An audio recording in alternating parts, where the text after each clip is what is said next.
അത് അവർക്ക് അങ്ങനെ പറയാവോ? ഞാൻ ചോദിക്കട്ടെ. ഇപ്പോൾ അവരുടെ കൂടെ ഒരു പച്ച പതാക ഉണ്ട്, അതിൻ്റെ പേരും രൂപമൊക്കെ മാറ്റി എന്നിട്ടല്ലേ കൂടെ കൂട്ടിയത്. കൂടെ കൂട്ടാൻ വേണ്ടി അങ്ങനെ ഒരു കണ്ടീഷൻ വെച്ചാൽ അവർക്ക് അങ്ങനെ പറയാനുള്ള ഒരു അവകാശമുണ്ടോ? ഞങ്ങളോട് ആരോടും പേരോ പതാകയോ മാറ്റാൻ പറഞ്ഞാൽ ഞങ്ങൾ കേൾക്കൂല. കൂട്ടായി രാഹുൽ ഗാന്ധി വന്നപ്പോൾ പതാക ഇല്ലാതെ പോകാം എന്ന് പറഞ്ഞു എന്നല്ലാതെ, ഒരു തീരുമാനം കൂട്ടായി എല്ലാവരും കൂടി എടുത്തു എന്നല്ലാതെ, അവരല്ലേ പറഞ്ഞത്. INL അതിൻ്റെ ചരിത്രം എല്ലാവർക്കും അറിയാലോ.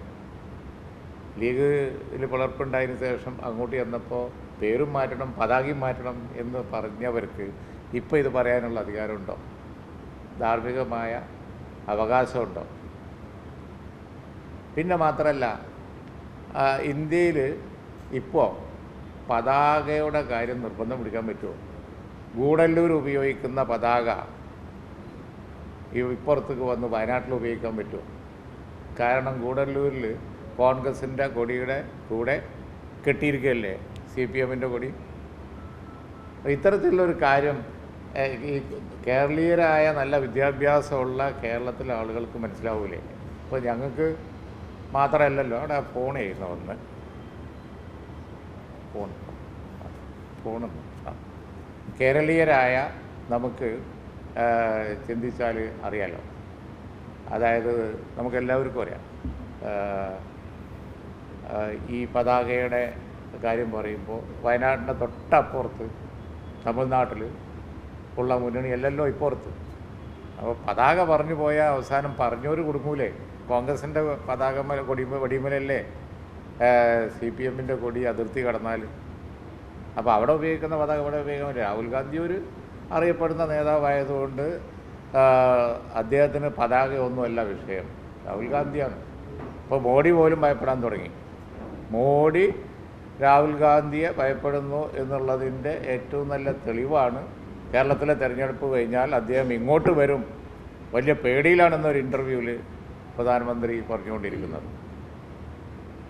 ആ ഇൻ്റർവ്യൂ കണ്ടപ്പോൾ എനിക്ക് തോന്നിയതാണ്, രാഹുൽ ഗാന്ധിയുടെ ഉത്തരേന്ത്യൻ നീക്കത്തെ കേരള തെരഞ്ഞെടുപ്പ് കഴിഞ്ഞാൽ BJP ഭയപ്പെടുന്നുണ്ട് എന്നുള്ളതാണ്. കൂടുതൽ സീറ്റുകൾ ഇന്ത്യ മുന്നണി നേടുന്ന ഒരു ലക്ഷണം ഉത്തരേന്ത്യയിൽ ഈ പറയുന്നതൊക്കെ കറക്റ്റാണെന്നുള്ളത് ഇന്ന് അദ്ദേഹം നടത്തിയൊരു അഭിമുഖത്തിൽ നമുക്ക് ശ്രദ്ധിച്ചാൽ മനസ്സിലാവും ഇന്ത്യ മുന്നണി വിജയത്തിലേക്കാണ് എന്നുള്ളത്.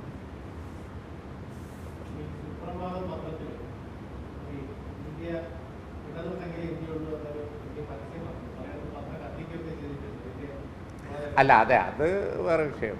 അത് പരസ്യമല്ലേ, പരസ്യം. പക്ഷേ ഞാൻ ചോദിക്കുന്നത്, പരസ്യം ഓരോ പത്രത്തിലും വരും, അത് പത്രത്തിൻ്റെ നിലപാടോ അല്ലെങ്കിൽ സംഘടനയുടെ നിലപാടോ ഒന്നുമല്ലല്ലോ. അതിനേക്കാൾ കൂടുതൽ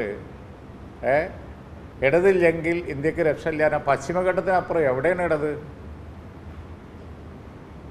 അങ്ങനെ ഒരു പരസ്യം കൊടുക്കുമ്പോൾ നമ്മൾക്ക് കുറച്ച് ഔചിത്യം വേണ്ടേ? അതായത് പശ്ചിമഘട്ടത്തിനപ്പുറം ഇടതില്ലല്ലോ. അപ്പോൾ പശ്ചിമഘട്ടത്തിനപ്പുറം ഇന്ത്യ ഇല്ലേ?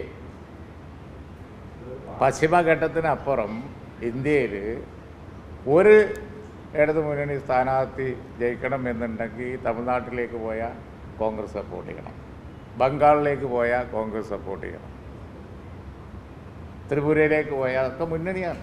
അപ്പോൾ ഇവിടുന്ന് അങ്ങ് പോയാൽ പിന്നെ തീരെ ഇല്ലാത്ത ഒരാൾ പറയാണ് ഇന്ത്യയിൽ ഇടതു മുന്നണി ഇല്ലെങ്കിൽ ഇന്ത്യ ഇല്ലാന്ന്.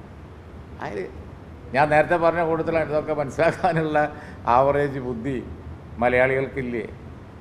അതുകൊണ്ട് ഇന്ത്യ രക്ഷപ്പെടണം എന്നുണ്ടെങ്കിൽ ഇന്ത്യൻ നാഷണൽ കോൺഗ്രസ്സിന് കൂടുതൽ സീറ്റ് കിട്ടണം.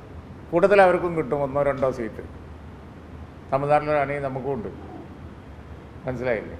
അതുകൊണ്ട് ഇന്ത്യ ഇടതില്ലെങ്കിൽ ഇന്ത്യക്ക് രക്ഷയില്ല എന്നുള്ള മുദ്രാവാക്യം വലിയൊരു തമാശയാണ്. അവരില്ലല്ലോ.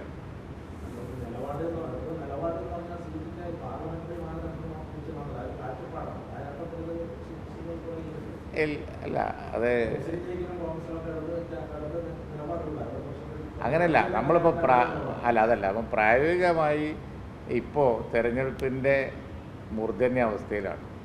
BJPയെ തോൽപ്പിക്കാൻ ആർക്കാണ് കഴിയുക എന്നല്ലേ നോക്കേണ്ടത്.